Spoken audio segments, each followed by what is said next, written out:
دقيقة تعال عم اقول لك انا من اول تعال. ده من فجر الله ده لابد حتى مسألة ما عرفنا فيها أنا. مين؟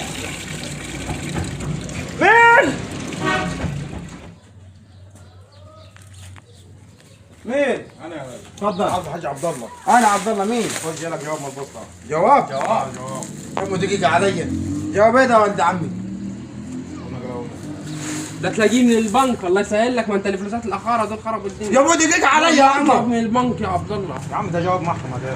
محكمة. جواب محكمة ده. الله عليك يسهل لك. شهرين. جواب دقيقة علي. شوف الحكاية مع الراجل. عليك شهرين. شهرين يا ولد عمي. ده محكمة جواب محكمة. أنت حد مصدق علي؟ امضي يعني مين اللي يعني شكيك انا؟ ها؟ تعال من جوا هنا. طب دقيقة بس تعال اقول لك انا من جوا. طب جواب ايه يا جواب ايه ده؟ ما قلت لك جواب محكمة اهو. والله يعني يا عم بتاع هو اللي بنك. شكيك. لا لا بتاع لا بنك اصلا حاطط لك قرشين هو وقت امبارح. احنا قلنا يمكن يا ابو هذا- دقيقة علي. أقول لي أنت حبس. يا ده فيها حبس عنقوله. يا أخي أنت لابد من فجر الله ليه يا أخي؟ طب نمشي حاجه. بتاع مين ده ولد عمي؟ ده بتاع محكمة بقى. بتاع محكمة. أنت مين مصدق عليه الأول؟ انا مش شكيك. تعال من جوا هنا. دقيقة أنا أقول لك تعال. يا عم ده الله يا عمر. أقول يا ولد عمي الجواب ده. مين مشتكيني؟ الاسم زي الاسم اهو. مش شكيك اخوك.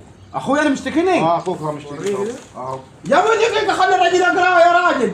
شوف يا ولد عمي حكم شكله شهرين وعاوزك الامضاء بتاعك دلوقتي. شهر. وعاوز 50 جنيه. حكم عليه بشهرين وجاي تديني جواب على 50 جنيه. ايوه. الله يسهل لك يا حاج عبد الله. ده حاط لك فرق الفلوسات. يا ابو دقيقة يا عمر بلا فلوس. بس يا ابو عمرو الهدية دي. حد مشتكين هتقول لي. عم بقول لك عايز اخوك منك مشتكيك كامل. اهو. نفس الاسم اهو. عايز منك يا كام؟ ابو ده اقول لي شكوى فيها حبس يا عمر. في حبس. دلوقتي عاوز 50 جنيه والامضاء بتاعتك. 50 جنيه طب انت 50. 50 جنيه. 50 جنيه انت والامضاء مين بتاعتك. مصدق علي يا هاني؟ ولا مشتكيك يا ابو عمو. طب اسم بعد اذنك يعني شوف مين ده هذا اللي مشتكيني؟ ده الاسم هو الاسم. ده اخوك. اخويا اخوك. اخوي مشتكيني انا؟ اي اخوك مشتكيك اهو محكوم عليك بشهرين. محكو لا يا راجل. اهو. ما يمكن عشان ما رضيتش تديني الفلوسات حطيتهم في البنك انت. يا ابو دقيقة علي. ايه يا ولد عمي ده؟ عاوز 50 جنيه وتمضي على ورقه. نقول لك هاني اتفضل. انت ترجع زي ما انت تودي جودة ثانية. هو عايز كام؟ انت من يا يا عم راجل اديك 50. 50 ايه؟ 50 يا مو اقول لك فيها سجن. تقول لي انت 50. طب هو الراجل مش ولد مدير. حاجه انت قابلتنيش يا ولد عمي. جيتني البيت تقول لي مسافر.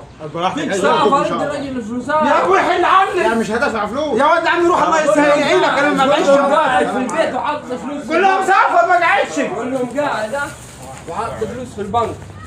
كلهم ها